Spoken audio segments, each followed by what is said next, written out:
Hai hai hai, hola sobat semua, sehat kan? Sudah makan? Seperti biasa Okebis Oke Abis akan menemani hari kalian agar lebih sempurna. Hari ini Okebis akan melanjutkan cerita dari novel Menantu yang Diremehkan. Eits, sebelum masuk ke ceritanya, pastikan kalian sudah like dan subscribe ya. Yuk langsung saja ke ceritanya. Cekidot. Sebelumnya, mari kita flashback ke bab 891 di mana kita tahu Tama tengah memberikan hadiah pada Nenek Nanda. Hadiah itu berupa kipas berharga pemberian Askaragu. Tama buru-buru berkata, "Nenek, hadiah itu adalah sejenis hati, tidak ada hubungannya dengan nilai. Kamu tidak harus sopan seperti itu. Sejujurnya, aku tidak mengeluarkan uang untuk kipas ini. Itu adalah hadiah dari ketua grup Gu. Aku baru saja meminjam bunga untuk diberikan kepadamu. Jangan terlalu sopan padaku." Penatua Dong di samping tahu bahwa kipas ini milik Askaragu, dan dia benar-benar berharap Nyonya Tua akan menerimanya. Bagaimanapun, nilai dari kipas ini sendiri sangat tinggi, dan nilai tambahan di baliknya bahkan lebih tinggi. Jika kamu memiliki penggemar ini, keluarga Dong dan keluarga Gu masih berhubungan. Jika kamu memilih wajah penggemar ini di masa depan dan dapat membantu keluarga Dong, bukankah itu akan menjadi untung besar? Oleh karena itu, dia membuka mulutnya dan berkata, "Oh, Tuan Tama sangat sopan. Orang tua dan istri kami juga sangat berterima kasih. Jika Tuan Tama ada hubungannya dengan keluarga Dong di masa depan, hanya satu kalimat, keluarga Dong pasti akan habis-habisan." Ketika Tuan Tua mengatakan ini, itu sama saja dengan menerima hadiah. Tama juga tahu bahwa Tuan Tua memiliki kebijaksanaan, jadi dia mengangguk dan berkata, "Kakek Dong terlalu sopan." Akibatnya, Nyonya Tua harus meletakkan kipas lipat. Melihat ini, Wei Liang berkata, "Sudah kubilang, Tuan Tama memiliki status yang sangat tinggi di benak pamanku, dan dia setara dengan setengah anak laki-laki. Jika kamu menyenangkan Tuan Tama di masa depan, keluarga Gu tidak akan memperlakukan kamu dengan buruk." Kerumunan itu buru-buru mengangguk dan berkata ya, dan hati mereka senang. Terutama Tuan Dong. Sorot mata Tama tidak berbeda dengan cucu iparnya. Nanda sangat kalabakan menahan emosinya dan hampir seperti orang kesurupan. Dia benar-benar tidak mengerti mengapa Tama begitu mampu, dan tidak masalah jika dia telah menaklukkan banyak orang kaya lokal Jakarta. Bahkan keluarga Gu peringkat ketiga Surabaya sangat mementingkan dirinya. Mungkinkah dia melihat Feng Shui dengan sangat baik? Ketika dia memikirkan ini, dia merasakan perasaan rendah diri di hatinya.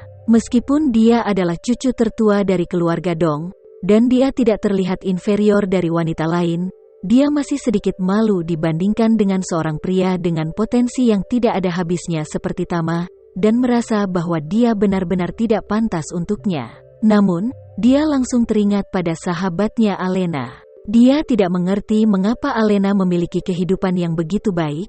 Betapa beruntungnya memiliki pria yang begitu baik yang lebih suka menikah dengannya dan dijaga olehnya. Jika itu dia akan memberi Alena banyak anak, saling mencintai setiap hari, dan tinggal bersamanya dengan sepenuh hati. Tapi bagaimana dengan Alena? Sejauh ini, belum ada pernikahan sungguhan dengan Alena. Memikirkan hal ini, dia sangat menyayangi Alena. Selanjutnya, pesta ulang tahun resmi dimulai. Tama ditempatkan sebagai tamu dan duduk di samping Nyonya Tua bersama Nanda dan Wei Liang. Setelah pembukaan jamuan makan, keluarga Dong bergiliran bersulang untuknya. Ekspresi, nada, dan tindakan mereka penuh dengan pujian. Tama tidak punya banyak kesempatan leluasa, dan seseorang akan mengajaknya minum jika mereka ingin bersulang. Bahkan jika Delon hanya datang untuk bersulang, dia akan segera meminumnya. Selama periode Wei Liang, dia juga dengan hati-hati memandang Tama, menjilat wajahnya dan berkata, "Tuan Tama, ada sesuatu yang ingin aku tanyakan padamu, saudara." Tama tahu apa yang ingin dia katakan, tetapi hanya ingin memulihkan kemampuannya. Namun, mengingat perilaku buruk keluarga mereka yang terdiri dari 4 orang dan keluarga Askara yang terdiri dari 3 orang, Tama tidak akan pernah membiarkan mereka pulih sekarang. Orang dewasa harus membayar untuk tindakan mereka. Jika tidak, bagaimana mereka bisa mengingat pelajaran mereka? Oleh karena itu, dia tidak menunggu sampai Wei Liang selesai. Dia menyela dengan ringan, "Wei Liang, kamu telah melihat ini dari awal hingga akhir hari ini. Kamu juga harus tahu, mengapa aku harus meminta Delon pergi ke Jakarta untuk melakukan reformasi selama setahun?" "Ya. Wei Liang mengangguk berulang kali dan berkata, "Tuan Tama, kamu jujur dan adil, dan kamu secara alami dapat dipercaya. Tetapi dalam hal ini, bisakah kamu memberi kami hal yang sama seperti yang kamu lakukan dengan Delon?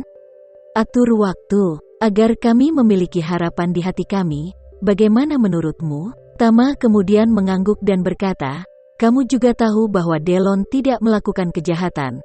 Itu tidak lebih dari mulut yang rendah. Jadi aku meminta Delon untuk berubah selama setahun. Tetapi kalian berempat, kamu melakukan terlalu banyak kesalahan dan kamu bahkan ingin mengambil hidupku sebelumnya. Ancaman seperti ini jauh lebih buruk daripada Delon." Wajah Wei Liang dipenuhi keringat dingin. Dia tahu apa yang dimaksud oleh Tama. Delon bertengkar dengannya, dan jika dia kalah, dia harus direformasi selama setahun. Sedangkan Wei Liang bersama ayah, paman ketiga, dan sepupunya, mereka berempat memaksa Askaragu untuk menyerahkan triliunan harta benda, dan bahkan mengancam akan melukai bibi dan sepupunya setelah kematiannya. Dosa ini jauh lebih serius dari Delon. Lagi pula, pamannya adalah saudara baik dari ayah Tama, dan tantenya adalah saudara perempuan ibu Tama yang baik. Sepupu tersebut merupakan tunangan Tama sejak kecil. Dengan hubungan yang begitu dekat, Tama pasti semakin membenci mereka berempat. Berbicara tentang Delon, mulut dan senjata Delon telah direformasi selama setahun. Bukankah keempatnya akan direformasi selama 10 atau 20 tahun? Ketika dia berpikir bahwa 10 atau 20 tahun ke depan mungkin tidak dapat melahirkan anak, dan bahkan kurang memenuhi syarat untuk menikmati kenyamanan dalam hal itu, Wei Liang ingin mati. Dengan wajah pahit, dia memohon, "Tuan Tama, demi pamanku, maafkan kami kali ini. Atau Anda dapat memberikan waktu untuk berubah menjadi lebih baik." Tama berkata dengan acuh tak acuh, "Itu tergantung pada kinerjamu. Jika kamu bekerja dengan baik, mungkin cukup untuk 3-5 tahun. Jika kamu tidak berkinerja baik, mungkin tidak selama 20-30 tahun." Wei Liang hendak menangis, dan berbisik, "Tuan, Anda akan menjadi saudara ipar saya mulai sekarang, dan saya akan menjadi saudara ipar Anda mulai sekarang. Anda dapat melihat hubungan ini, mohon maafkan saya. Jika kakak iparmu impoten di masa depan, ketika berita keluar, kamu akan kehilangan muka juga, bukan begitu?" Tama tersenyum, "Menurutku tidak apa-apa." Wei Liang hampir pingsan. Tama sama sekali tidak memperdulikan apapun. Dia juga ingin mengandalkan hubungan sepupunya untuk melakukan beberapa trik, tetapi dia tidak menyangka bahwa mereka tidak akan memberi kesempatan. Selain itu, bahkan jika kamu bekerja dengan baik, mungkin diperlukan 3-5 tahun, 3-5 tahun berpantang. Bukankah ini membunuhmu sendiri? Tapi selain itu, dia tidak punya solusi bagus lainnya. Dia hanya bisa berkata dengan hormat dan nakal, "Kakak ipar, aku akan melakukannya dengan baik di masa depan. Jangan khawatir." Tama berkata dengan wajah hitam, "Jangan bicara omong kosong, aku bukan saudara iparmu." Terima kasih ya sobat semua. Jangan lupa untuk like, komen, share dan subscribe ya, agar kami lebih semangat untuk memberikan hiburan yang menarik lainnya. See you next video sobat.